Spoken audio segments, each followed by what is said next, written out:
All right. Good morning. Good morning. Good morning. Good morning. Good morning. Thank you, Maureen. Good morning. We are. I'm a little bit late. I apologize about that. Deep. You'll die. Sorry about that. Sliding in the home base this morning.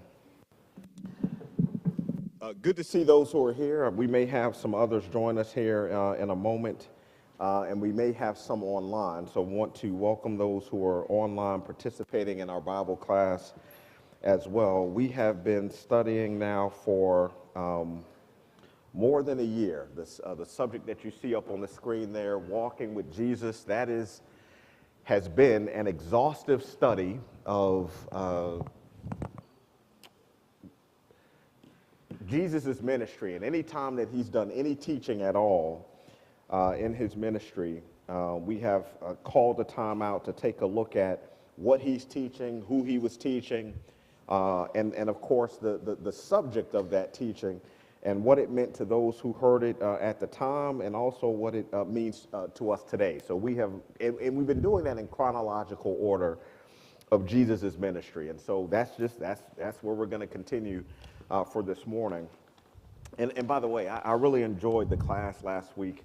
We had a lot of feedback and participation. A lot of people aren't here to sort of continue, but I appreciated that and always love it when we're engaged in that way. And we just give feedback and we're learning together. And so I very much appreciate that. So just quickly, here is this is what we've been talking about.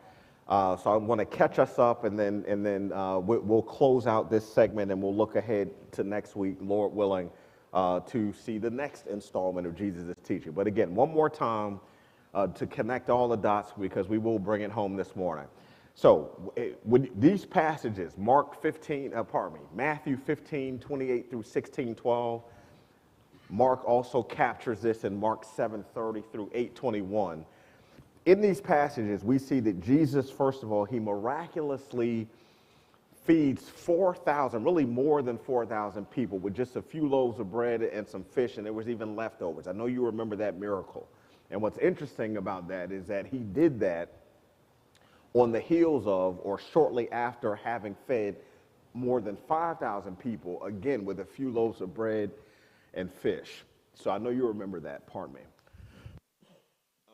So we studied that, right? We studied that so far, and all that comes with the miracles of Jesus feeding essentially 9,000 people with just a few loaves of bread and fish. Then after that, following that pair of miracles, we have Jesus getting tested by Pharisees and Sadducees once again. And they ask him for a sign from heaven. And again, it's ironic that they would do that. I mean, this is someone who, up to this point, had already done so many things to demonstrate who he was. And yet here they come, again, asking him. This sign from heaven is really saying, I want you to prove to us, we want you to prove to us that you are who you say you are, as if he had not done that many times over. So they ask for a sign from heaven. Jesus' divine response is that a sign will not be given to this generation except the sign of Jonah. And so we talked about the sign of Jonah, Jonah having typified Jesus in the sense that he is in the belly of this great fish for 3 days. And similarly, Jesus says that's the only sign that he'll give, meaning that when he dies, he will also be buried for 3 days, but then will rise on the third day. And so this is the exchange there. Then on the heels of that, so Jesus feeds 9,000 people with a few loaves of bread and some fish. Some Pharisees, Sadducees come to him asking for a sign. Then shortly thereafter, Jesus just says to his disciples, beware of the leaven of the Pharisees and Sadducees. We see that in Matthew 16:6. And the disciples don't quite understand that.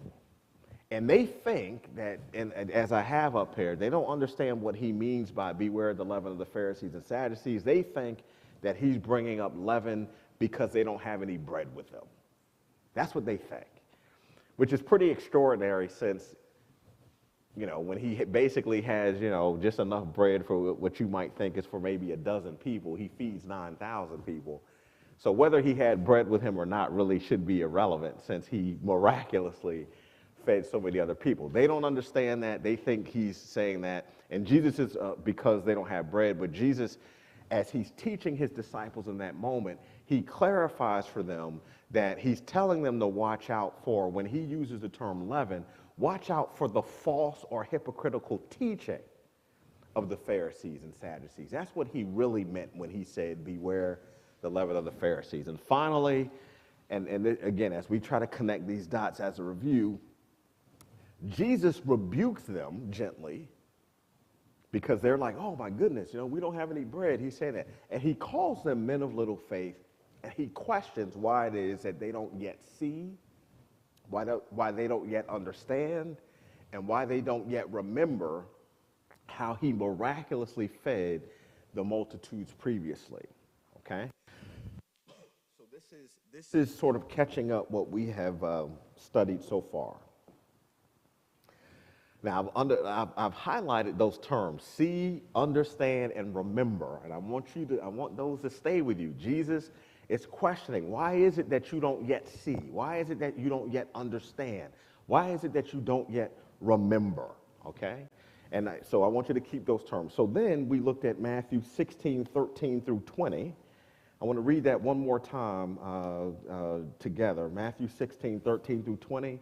This is the passage of scripture where Peter famously confesses who Jesus is. Jesus, in verse 13, it says, now when Jesus came into the district of Caesarea Philippi, he began asking his disciples, saying, who do people say that I am?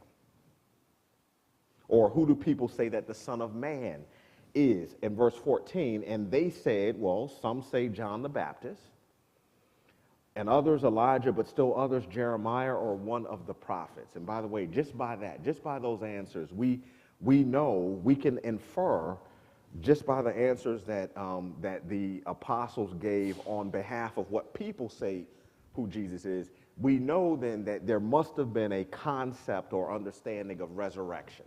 There must have been, because these people were believing that Jesus was someone who had already died. So we understand from that there must have been some understanding about resurrection, even in the culture of the day, all right? They're wrong about, they're not wrong about resurrection, but they're wrong about who Jesus is. In verse 15, he said to them, all right, well then who do you say that I am? That's what the people say. Who do you say that I am? And Simon Peter speaks up, and he answers and says, thou art the Christ, the Son of the living God. And again, I ask you, was Peter right when he said that? Was Peter correct? Yes, Peter was correct. He called Jesus rightly the Christ. And we talked about the fact that Christ is Jesus' title, not his last name, right? So he's Jesus the Christ, right? The Christ meaning the designated one, the Messiah, the one who God had preordained to die for the sins of the world. Jesus the Christ, right? Gary the Shepherd. Right? It's his title, right? It's who he is. And so I just want to make sure that we understand that, right? Okay, so Peter is right when he says, you're the Christ, you're the Messiah, you're the anointed one. He is 100% correct. Don't forget that Peter answered correctly. Don't forget that. Verse 17 says, and Jesus answered and said to him, well, blessed are you, Simon Bar-Jonah, because flesh and blood did not reveal this to you. In other words, flesh and blood isn't what made you understand that I'm the Christ. He says, but it's my Father who's in heaven.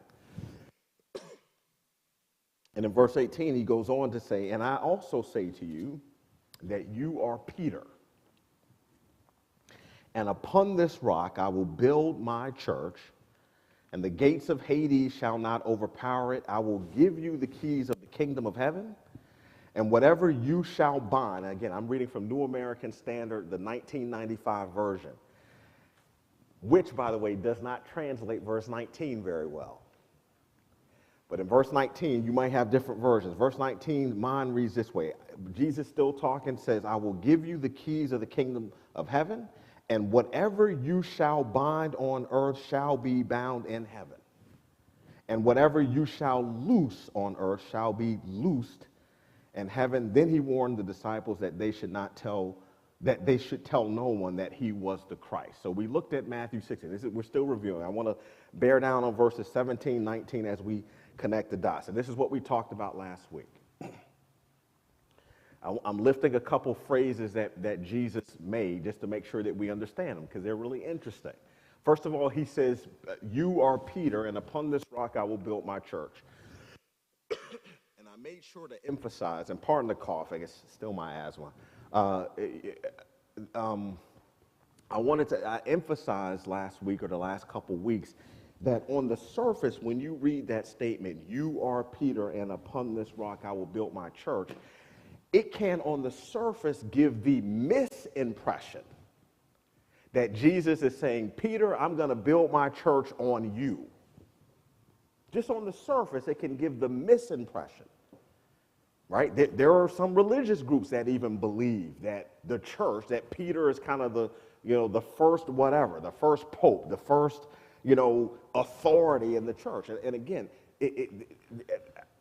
I just want to make sure that I know that we do, but I'm just emphasizing that that's not the case for a lot of reasons, including the fact that when God, anytime that God has ever given prophecy about his church that he would create, it was only ever tied to his Messiah and no one else, right? All right, the church being the domain where the lost, where sinners, the domain that God would prepare for the lost or the sinners to be saved, that domain is hinged on his Messiah.